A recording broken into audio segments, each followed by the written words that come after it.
जय श्री राम दोस्तों, कैसे हो आप सब। आशा करता हूँ कि आप लोग अच्छे ही होंगे।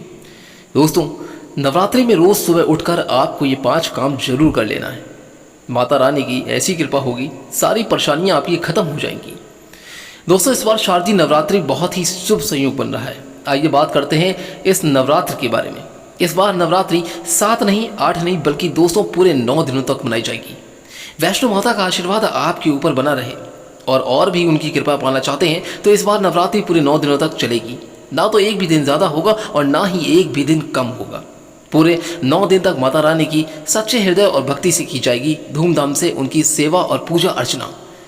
9 दिनों तक के नवरात्रि बहुत ही ज़्यादा शुभ और मंगलकारी माने जाते हैं। यह अत्यंत दुर्लभ होते हैं दोस्तों। इसलिए इस वीडियो के माध्यम से आज हम आपको बता दें कि इस बार जो शारदीय नवरात्रि है वह 3 अक्टूबर गुरुवार से लेकर 11 अक्टूबर शुक्रवार तक रहने वाली है। यानी कि दोस्तों ये नवरात्रि पूरे 9 दिनों तक माता रानी की सेवा और पूजा अर्चना की जाएगी। यानी कि दुर्गा अष्टमी 10 अक्टूबर गुरुवार को मनाई जाएगी और नवमी 11 अक्टूबर को ही होगी। यानी कि दशहरा 12 अक्टूबर को मनाया जाएगा। और इसके साथ ही दोस्तों 11 अक्टूबर को बड़ी श्रद्धा और भक्ति के साथ कन्या पूजन भी किया जाएगा। जी हाँ, आप चाहें तो दुर्गा अष्टमी पर जो भी कन्या पूजन करना चाहते हैं कर सकते हैं। शारदीय नवरात्रि पर कलश स्थापना का शुभ मुहूर्त 3 अक्टूबर को सुबह 6:01 से लेकर 7:02 तक ही रहेगा। और साथ ही अभिजीत शुभ मुहूर्त 11:05 से लेकर दोपहर 12:04 तक रहने वाला है। दोस्तों, और भी बहुत सारी जानकारी देना चाहूँगा इस वीडियो के माध्यम से, लेकिन अनुरोध करता हूँ कि अगर अभी तक आपने इस वीडियो को लाइक नहीं किया तो प्लीज़ एक बार लाइक जरूर कर दीजिएगा, चैनल को सब्सक्राइब कर दीजिएगा। दोस्तों, नवरात्रि का पावन पर्व माता दुर्गा रानी के पूरी तरह समर्पित होता है और नव दुर्गा को ही शक्ति का स्वरूप कहा जाता है। इस संसार में शक्ति से बढ़कर और कुछ भी नहीं है। भगवान शंकर भी शक्ति के बिना निष्क्रिय हो जाते हैं, अर्थात मृत के समान माने जाते हैं। दोस्तों, एक बार कमेंट बॉक्स में जय माता दी और जय श्री राम जरूर लिख दें। तो आज इस वीडियो के माध्यम से हम आपको बताएंगे कि नवरात्रि के दिनों में आपको कौन से उपाय करने हैं और जिससे आपके जीवन की सारी परेशानियां एक तरफ हो जाने वाली हैं। यानी कि आपके जीवन से गरीबी, दुख, तकलीफ, पैसे की प्रॉब्लम, नौकरी की सारी समस्याएं खत्म हो जाएंगी और आपकी मनोकामना पूरी ही होने वाली है। अगर ये वीडियो आपने मिस कर दी तो दोस्तों सारी ज़िंदगी आपको ही पछताना पड़ेगा। इसमें हमारा कुछ नहीं जाएगा, क्योंकि हम मेहनत करके आपको एक ऐसी वीडियो देते हैं ताकि आपका मार्गदर्शन हो और साथ ही आपके जीवन के संकट भी दूर हों। इस वीडियो के माध्यम से हम आपको बहुत ही महत्वपूर्ण जानकारी देने वाले हैं। दोस्तों, अगर आप इस आने वाली नवरात्रियों में एक विशेष प्रकार के वृक्ष को छूकर आएंगे, जैसा कि आपने थंबनेल में देखा है, तो आपके जीवन की सारी परेशानियां और संकट एक तरफ हो जाएंगे। बस आपको उस पेड़ को छूकर आना है। इसलिए इस वीडियो को मैं पहले कह रहा हूं कि बिल्कुल भी मिस ना करें, पूरा अंत तक देखें, तभी आप सारी जानकारी प्राप्त कर सकेंगे। और अगर आपकी दुकान है, धंधा है, खत्म हो गया है, बंद हो गया है, रुक गया है, बढ़ नहीं रहा, पैसों की तंगी चल रही है, घर में लोग बीमार रह रहे हैं, बीमारी जा नहीं रही है, आपस में किसी भी की बनती नहीं है, घर में लगातार लड़ाई झगड़े और कलेश होते रहते हैं, शत्रु परेशान कर रहे हैं, बाहर पैसों के आने के सारे रास्ते बंद हो गए और जो है वो खर्च हो जा रहे हैं, पैसा आता है वैसा ही जा रहा है, पैसे की कमी को बनी रहती है, दिन भर मन में नकारात्मक विचार ही आते रहते हैं या शरीर में आलस बना रहता है, घर में एक के बाद एक किसी न किसी की मृत्यु हो रही है, कोई घटनाएं घट रही हैं, आपका घर ही आपको काटने को दौड़ रहा है। तो इस वीडियो को बिल्कुल ही मिस ना करें, अंत तक जरूर देखें, सब कुछ पता चल जाएगा दोस्तों आपको इस वीडियो के माध्यम से। नवरात्रि के पावन पर्व पर नवरात्रि के किसी भी दिन हम आपको जो उपाय बताएंगे, अगर आपने इसे सच्चे मन से कर लिया तो विश्वास कीजिए आपको धनी बनने से कोई भी ताकत रोक नहीं सकती, क्योंकि स्वयं उस पर माता रानी का आशीर्वाद मिलेगा। न केवल आप धनवान बनेंगे बल्कि आपकी सारी मनोकामनाएं भी पूरी होंगी, धन से आने वाले सारे संकट खत्म होंगे। नवरात्रि के समय आपकी मनोकामनाएं पूरी होती ही दिखाई देंगी। मूर्ख व्यक्ति ही होगा, बेवकूफ़ होगा जो इस प्रकार के उपाय को नवरात्रि के समय नहीं करेगा और अपने घर में दरिद्रता को बुलावा देगा। इसलिए हम आपको पहले ही कह रहे हैं कि इस वीडियो को आप अपने परिवार के फायदे के लिए, अपने फायदे के लिए पूरा अंत तक जरूर देखें। कहते हैं दोस्तों कि नवरात्रि का पावन पर्व माता दुर्गा को पूरी तरीके से समर्पित होता है और ये 9 दिन आपके जीवन को बिल्कुल बदल कर रख देंगे। और हाँ, यह माता दुर्गा की कृपा पाने का सबसे अच्छा समय होता है दोस्तों। इसलिए जितना चाहें आप उनकी भक्ति करें, लेकिन उनकी कृपा आपको उतनी से ज़्यादा ही मिलेगी। नवरात्रि के 9 दिन माता रानी हम सबके घर में आती हैं और हमारे साथ ही रहती हैं। इस दौरान सभी वृक्ष, जड़ी बूटियाँ और तांत्रिक वस्तुएं माता रानी के आशीर्वाद से पूरित हो जाती हैं। जैसा कि हम जानते ही हैं कि हमारे हिंदू धर्म में वृक्षों को देवी देवताओं का स्वरूप माना जाता है। यानी कि जो भी प्रकृति की चीज़ें होती हैं, उन्हें देवी देवताओं का आशीर्वाद प्रदान किया गया है। विशेष रूप से नवरात्रि के समय में कुछ विशेष प्रकार के वृक्षों का कई महत्व गुना बढ़ जाता है। ये वृक्ष देवी माँ के स्वरूप माने जाते हैं और इनकी पूजा करने से जीवन के दोस्तों कई प्रकार की समस्या होती हैं, वह तुरंत ही समाप्त होने लगती हैं और आपको पता भी नहीं चलता। लेकिन आप इस बात से हमेशा अनजान रहते हैं। तो जान जाएंगे आज इस वीडियो के माध्यम से। इन वृक्षों को छूने मात्र से ही व्यक्ति के भाग्य के दरवाजे तुरंत खुल जाते हैं और जीवन में सौभाग्य का आगमन होना शुरू हो जाता है। कैसे दोस्तों, हमारे शास्त्रों में बताया जाता है कि पेड़ पौधे न सिर्फ हमारे शुद्ध वायु प्रदान करते हैं बल्कि हमारे जीवन के लिए बहुत कुछ प्रदान करते हैं। नकारात्मकता को भी अपने अंदर समाहित कर लेते हैं। इनमें से कुछ पेड़ जैसे पीपल, वट और बेल वृक्षों का धार्मिक और आध्यात्मिक महत्व बहुत ही श्रेष्ठ माना गया है। भगवान श्री कृष्ण ने दोस्तों गीता में कहा है कि वृक्षों में मैं पीपल हूँ। पीपल को वृक्षों का राजा कहा जाता है क्योंकि इसकी आयु और शक्ति बहुत ही अत्यधिक होती है और इसमें 33 कोटि देवी देवताओं का वास स्थान होता है। साथ ही हमारे पूर्वज और पितृ भी इसी में निवास करते हैं। नवरात्रि के समय यह मान्यता है कि देवी माँ धरती पर आती हैं और इस दौरान जो भी पेड़ पौधे होते हैं उनमें दिव्य ऊर्जा का संचार हो जाता है। अगर इस समय आप इन विशेष वृक्षों का स्पर्श कर लेते हैं, छू भी लेते हैं, तो उनकी पूजा करते हैं, तो आपकी सारी परेशानियां एक तरफ होना बिल्कुल शुरू हो जाती हैं। ये आप जान नहीं पाएंगे, लेकिन हमारे शास्त्रों में पेड़ पौधों को बहुत ही गुणकारी कहा गया है। अनेक बीमारियों का उपचार पेड़ पौधों में ही छुपा है। जितनी भी जड़ी बूटियां हैं उन्हीं में ऐसे ऐसे राज छुपे हुए हैं जो आज तक आप भी नहीं जानते। भगवान श्री कृष्ण ने गीता में स्वयं ही कहा है कि वृक्षों में मैं पीपल का वृक्ष हूँ और पीपल के वृक्ष को वृक्षों का राजा कहा जाता है क्योंकि पीपल वृक्ष की आयु सबसे ज़्यादा होती है। पीपल वृक्ष का सर्वाधिक महत्व पूजा पाठ में ही होता है, बस सिर्फ रविवार के दिन को छोड़कर।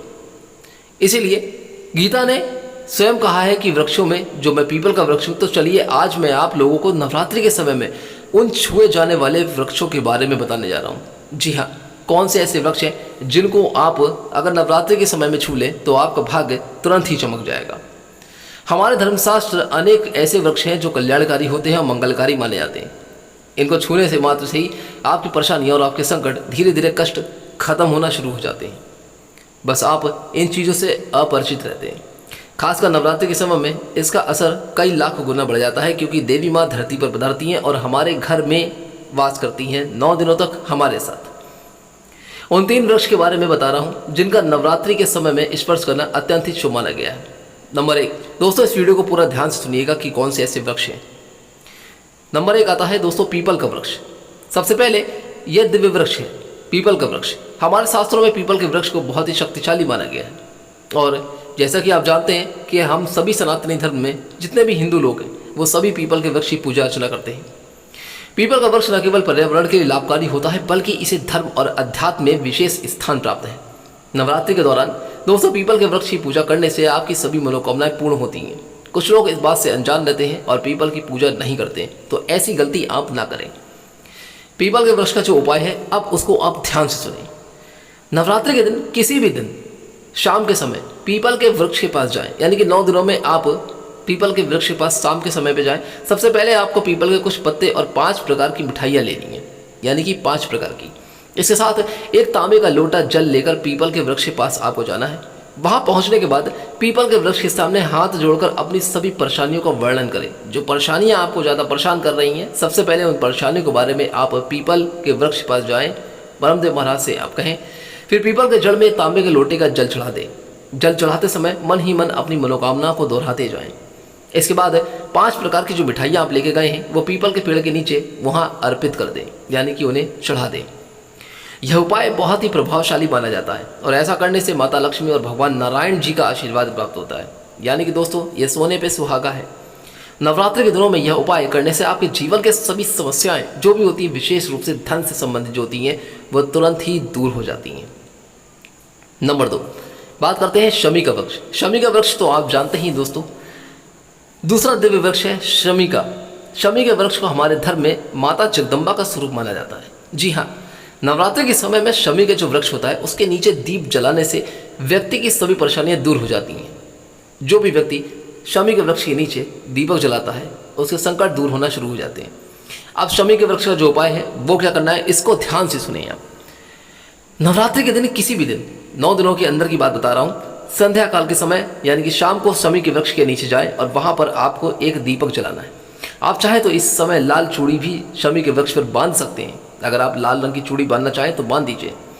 यह उपाय विशेष रूप से उन लोगों के लिए है जो सौभाग्य को पाना चाहते हैं, सौभाग्य की प्राप्ति करना चाहते हैं और मनोकामनाओं को पूरा करना चाहते हैं। तो शमी के वृक्ष की जड़ में सिंदूर चढ़ाने से व्यक्ति को आरोग्यता प्राप्त होती है। अगर परिवार का कोई सदस्य दोस्तों ज़्यादा बीमार है तो 7 बार सिंदूर को शमी की जड़ में डालने से रोग समाप्त हो जाता है। देखिए, बहुत ही ज़्यादा चमत्कारी और शक्तिशाली ये उपाय है। अब बात करते हैं तीसरे वृक्ष के बारे में, यानी कि बेल का वृक्ष। तीसरा दिव्य वृक्ष आता है दोस्तों बेल का। स्कंद पुराण कहता है कि बेल का वृक्ष माता पार्वती के पसीने से उत्पन्न हुआ है, इसलिए इसे देवी पार्वती का स्वरूप माना जाता है। बेल के वृक्ष की पूजा नवरात्रि के दिनों में विशेष रूप से फलदायक मानी जाती है। इसीलिए कहा जाता है कि बेल वृक्ष की पूजा आपको नवरात्रि में जरूर करनी चाहिए। अब जो बेल वृक्ष का उपाय है वो क्या है, इसको आप बिल्कुल गौर से सुने। नवरात्रि के दौरान दोस्तों बेल के वृक्ष के नीचे घी का दीपक जलाना है, घी का। इसके साथ ही यदि आप बेल के पत्तों पर जय माता दी लिखकर माता दुर्गा को अर्पित कर देते हैं तो आपकी इच्छाएं पूरी हो जाती हैं। जी हाँ, बेल के पत्रों पर जय माता दी लिखकर आप माता रानी को ही अर्पित कर दीजिए। इसके अलावा बेल के वृक्ष की जड़ में सिंदूर और तांबे की कोई भी वस्तु चढ़ाने से व्यक्ति की सभी समस्याएं दूर हो जाती हैं और बेल वृक्ष को छूने से ही आपकी थकान, सुस्ती, संकट आपके खत्म होना शुरू हो जाते हैं। नंबर 4, पारिजात का वृक्ष। जो चौथा महत्वपूर्ण वृक्ष आता है दोस्तों वो पारिजात का वृक्ष आता है। यह वृक्ष समुद्र मंथन से पैदा हुआ था और इसे माता लक्ष्मी का स्वरूप माना जाता है। अब बात आती है दोस्तों माता लक्ष्मी जी की। तो पारिजात के वृक्ष को छूने से शरीर की थकान और पीड़ा, कमजोरी तो समाप्त होती है, साथ ही धन की समस्या भी खत्म होती है। जी हाँ, नवरात्रि के समय इस वृक्ष के नीचे घी का दीपक जलाएं और सिंदूर से चढ़ाने से सभी इच्छाएं आपकी पूरी होती हैं। पारिजात के वृक्ष की पूजा से लक्ष्मी जी की कृपा होती है और सभी प्रकार के ग्रह दोष और अन्य परेशानियां समाप्त हो जाती हैं। लक्ष्मी जी की कृपा से व्यक्ति के जीवन में समृद्धि आती है और धन और धन की कमी तुरंत ही दूर होना शुरू हो जाती है। अब दोस्तों वृक्ष के बारे में जो उपाय थे वो तो आपने सुन लिए। अब इस वीडियो में हम आपको एक और ही बहुत ही शक्तिशाली उपाय बताएंगे जो आपको बहुत ही ज़्यादा महत्वपूर्ण है और इस उपाय को कर लेने से आपके जीवन में घटी तकलीफें खत्म हो जाएंगी। आपके जीवन में गरीबी और निर्धनता जो चल रही होगी वह भी खत्म होगी। अगर आपकी दुकान है, कोई व्यापार है जो कि धीमा पड़ चुका है, खत्म हो चुका है, रुक चुका है, तरक्की नहीं कर रहा है, बहुत परेशान हो रहे हैं, जो पूरा नहीं चल पा रहा, तो वह अभी चलने लग जाएगा। कैसे? बिल्कुल ध्यान से सुनिएगा। आपके जीवन से पैसों की किल्लत हमेशा खत्म हो जाएगी और घर में लोग अक्सर जो बीमार रहते हैं वो बीमारी भी खत्म होने लगेगी। आपके परिवार में हर एक सदस्य के आपस में प्रेम बढ़ता चला जाएगा। जो कलेश चल रहा है वो समाप्त होगा। जब कलेश खत्म होगा तो प्रेम भाव जरूर ही बढ़ेगा। शत्रु जो है वो आपके स्वयं ही जीवन से नष्ट होना शुरू हो जाएंगे और पैसा घर में आने लगेगा। उसका रास्ता जो होगा, जो मार्ग है वो आपको खुल जाएगा और आपके घर में टिकने भी लगेगा। आपको यह उपाय रविवार को छोड़कर बाकी 6 दिन किसी भी समय कर सकते हैं। किस दिन करना है? जी हाँ दोस्तों, नवरात्रि का जो रविवार है उस दिन छोड़कर यह उपाय किसी भी दिन कर लीजिएगा। यह उपाय बहुत ही अच्छा है और मनोकामना पूर्ति के लिए सबसे ज़्यादा शक्तिशाली माना जाता है। इस उपाय से अच्छा लाभ भी देखने को मिलता है। कई लोग तो महाधनी और करोड़पति भी बन चुके हैं। जी हाँ, बस आपको यही 5 प्रकार की मिठाइयों का फिर से चयन कर लेना है। यानी कि आपको पहले 5 प्रकार की मिठाइयाँ फिर से लेनी है जो किसी भी दुकान पर आपको मिल जाएंगी। वह भी मिठाई आप ले सकते हैं। अगर ये 5 प्रकार की मिठाई आप नहीं ले पा रहे हैं, कोई समस्या है, अब नहीं है, तो इसके लिए दोस्तों इसकी जगह पर आप गुड़ ले लीजिएगा या फिर शक्कर ले लीजिएगा। इस प्रकार से 5 प्रकार की कुछ मीठी चीज़ लेकर के भी यह उपाय कर सकते हैं। जी हाँ, बिल्कुल ही यह लाभकारी साबित होगा। तो यह उपाय अवश्य करना है, आपको गरीबी मिट जाएगी और निर्धनता दूर हो जाएगी। नवरात्रि के समय में यह उपाय करना बहुत ही ज़्यादा फलदायी और श्रेष्ठ माना जाता है। नवरात्रि जाने के बाद अगर यह उपाय दिवाली के दिन करते हैं तो भी यह उपाय बहुत ज़्यादा शक्तिशाली होता है। किसी कारणवश अगर आप नवरात्रि में न कर पाए तो दिवाली के दिन जरूर कर लीजिएगा। चारों नवरात्रि में, दीपावली या फिर होली में भी यह उपाय कर सकते हैं। बहुत ही उत्तम उपाय है जो आप अपनी गरीबी मिटाने के लिए, समस्याओं से छुटकारा पाने के लिए, मनोकामना पूर्ति करने के लिए यह उपाय करना बहुत ही जरूरी माना जाता है। आपको क्या करना है, अब इस उपाय पे गौर फरमाइएगा। 5 प्रकार की मिठाई लेनी है और 1 पीपल का पत्ता लेना है। जी हाँ, और 1 लोटा तांबे का जल लेकर पीपल के पेड़ के पास ही जाना है। पीपल के पेड़ के पास जाने के बाद आपको पीपल देवता से हाथ जोड़कर विनती करनी है और उसे जल को सबसे पहले आपको पीपल के वृक्ष में सबसे पहले आपको जल डाल देना है। जल को डालते समय आपको अपनी मनोकामना बोलते जाना है जो आप अपने मन में रखे हुए हैं। इसके बाद आपको जो 5 प्रकार की मिठाइयाँ थी, अगर नहीं है तो जो गुड़ लिया था, और अगर वो भी नहीं है जो शक्कर ली थी आपने उसको पेड़ की जड़ में यानी कि पीपल के पेड़ के नीचे पीपल के पत्ते पर ही रख देना है। जी हाँ, जो आप पीपल का पत्ता लेके गए थे उसी के ऊपर ही आपको ये मिष्ठान जो मिठाई है वो आपको उसी पत्ते के ऊपर रखना है। अगर इतने सही उपाय कर लिया तो आपको बहुत ही ज़्यादा लाभ देखने को मिलेगा। आपके जीवन की सारी परेशानियां दूर हो जाएंगी। और अगर आप भी जल्दी धनवान बनना चाहते हैं तो आपके जीवन में कोई मनोकामना जो अधूरी रह गई है, तो हमने इन 3 वृक्ष के बारे में आपको जरूर बता दिया है। 3 वृक्ष को नवरात्रि के समय में छूना शुरू कर सकते हैं। और अगर कोई व्यक्ति ये तीनों वृक्ष छू लेता है तो ऐसे व्यक्ति के कार्य सफल होने से, ऐसे व्यक्ति की मनोकामना पूर्ण होने से दोस्तों संसार की कोई भी शक्ति नहीं है जो आपको रोक ले। जी हाँ, आपकी तरक्की को नहीं रोक पाएगी। आप हमेशा ही सफलता की सीढ़ियों को धड़ाधड़ पार करते जाएंगे। मनोकामना पूर्ति करने के लिए, कार्य में प्रगति हासिल करने के लिए, अपनी किस्मत को चमकाने के लिए, सोए हुए भाग्य जगा लेने के लिए नवरात्रि में ये उपाय जरूर कर लीजिएगा। दोस्तों, ये उपाय आपके लिए सोने पे सुहागा है, आपकी ज़िंदगी को संवारने के लिए है। आपकी ज़िंदगी में जो जीवन में जो कष्ट और परेशानियां आप झेल रहे हैं उनको दूर करने के लिए है। तो दोस्तों, आशा करता हूं कि इस वीडियो में दी गई जानकारी और ये उपाय आपको जरूर अच्छे लगेंगे। नवरात्रि में दोस्तों आपको ये कार्य करना है। और दोस्तों, ये वीडियो अगर अच्छी लगी हो, इस उपाय को आपको पसंद आया हो, अच्छा लगा हो, ज्ञान मिला हो, तो एक बार अनुरोध करता हूँ कि यहाँ से जाने से पहले इस वीडियो को लाइक करके हमारे इस चैनल को सब्सक्राइब जरूर कर दीजिएगा। ऐसे ही और भी उपाय मैं आपके लिए आपके इस वीडियो के माध्यम से मैं लेकर जरूर आता रहूँगा। तब तक के लिए आगे दीजिए, चलता हूँ यहाँ से, फिर मिलूंगा जल्दी ही कोई और अच्छी वीडियो और उपाय को लेकर। तब तक के लिए आप अपने जीवन में खुश रहें। कमेंट बॉक्स में जय श्री राम के साथ साथ जय माता दी लिखना ना भूलें।